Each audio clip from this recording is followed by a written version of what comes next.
வால்மீகி ராமாயணத்துக்கு பிறகு ஜெகத்து முழுக்க வியாபிச்சிருக்கிற இன்னொரு காவியம் கீத கோவிந்த காவியம் அஷ்டபதி.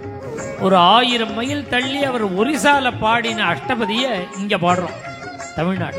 பத்ரிநாத் பெருமாளுடைய சன்னிதானத்துல அஷ்டபதி நடக்கிறது. அந்த பாகவதத்திலேயே சொல்லாத ஒரு பாத்திரம் ராதா. கிருஷ்ணனுடைய அவதாரத்துக்கு முன்னாடியே ராதா அவதாரம் பண்ணிட்டார்.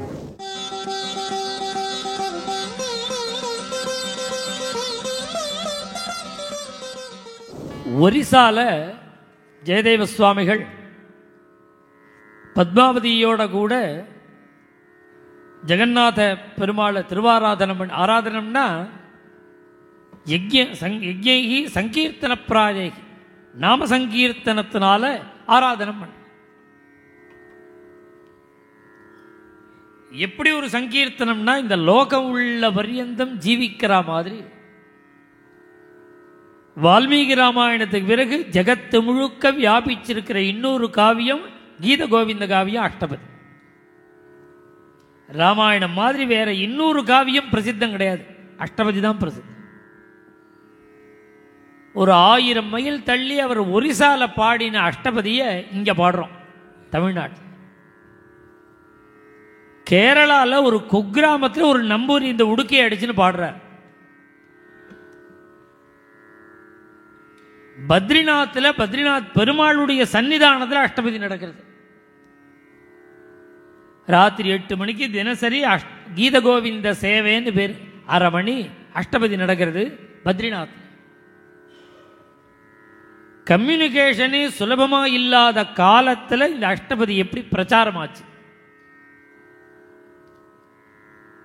அது காரணம் என்னன்னா அந்த ஜெயதேவருடைய பிரேம, அவருடைய பக்தி தான் இந்த கிரந்தத்தை அப்படி பிரகாசப்படுத்தி. அவர் ஒரிசால இருந்தபடி ராசலீலையை வர்ணிக்கிறார். ராதா கிருஷ்ணனுடைய ராசலீலை இது. இன்னைக்கு கிருஷ்ண சரித்திரத்துக்கு நமக்கு பிரமாணம் பாகவதம்.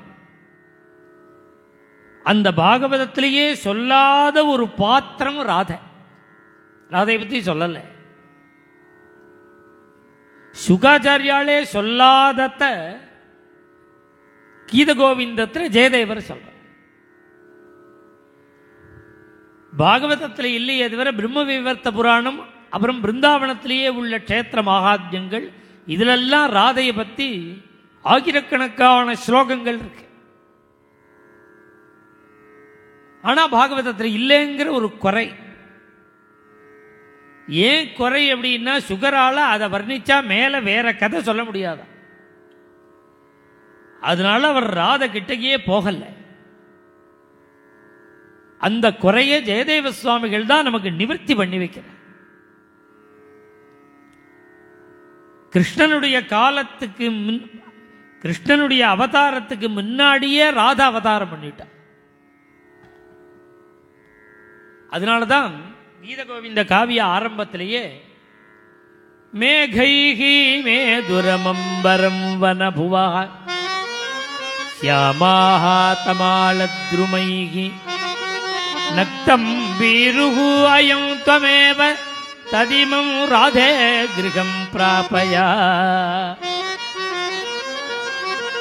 ஆகாசத்தில் மேகங்கள்லாம் சூழ்ந்து கண்ணங்கரீர்னு ஆகி தமால மரங்கள் சூழ்ந்து இருக்கக்கூடிய ஒரு பிரதேசம் இன்னும் இருட்டாக ஆக குழந்தை கிருஷ்ணனுக்கு ராத்திரிய கண்டா பயம். இவன் பயப்படுறானே கிருஷ்ணன், இவனை கொண்டு போய் வீட்டில் விட்டுடணும். யார்கிட்ட ஒப்படைக்கிறது? ராதே கிருகம் பிராபயா. ராதையை கூப்பிட்டு இந்த கிருஷ்ணனை கொண்டு போய் விடுங்கிறார். அப்ப கிருஷ்ணனை விட ராதை பெரியவளா இருந்தாதானே அவள்கிட்ட ஒப்படைக்க முடியும். அப்ப ராதைய விட கிருஷ்ணன் சின்னவன். இப்ப சின்னவன் பெரியவன்லாம் நம்மளுடைய புத்தியை வச்சு நிர்ணயம் பண்ணக்கூடாது.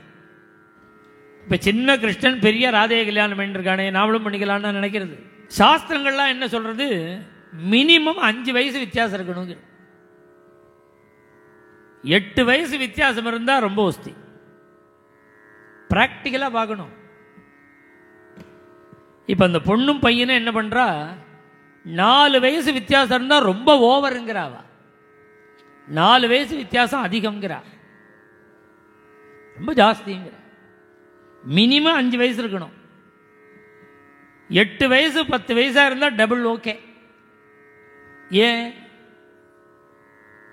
ஸ்திரீகளுக்கு சீக்கிரமாக வார்த்தக்கியம் வரும், புருஷனுக்கு கொஞ்சம் எதிர் நீச்சல் போட முடியும். சம வயசாக இருந்தால் 2 பேரும் சேர்ந்து படுத்துப்பா. இல்லை இவனுக்கு அவளுக்கு ஒரு 10 வயசாவது வித்தியாசம் இருந்தால் தான் அந்த ஹெல்த் கண்டிஷனுக்கு பேலன்ஸ் பண்ண முடியும். சம வயசாக இருந்து கொடுத்தோம்னா அவன் தான் இவளுக்கு சிச்சூட பண்ணிகிட்டே இருக்கான். மேலும் இது போன்ற சிறப்பான நிகழ்ச்சிகளை காண இப்போவே லைக் பண்ணுங்க, ஷேர் பண்ணுங்க, மறக்காம சப்ஸ்கிரைப் பண்ணுங்க.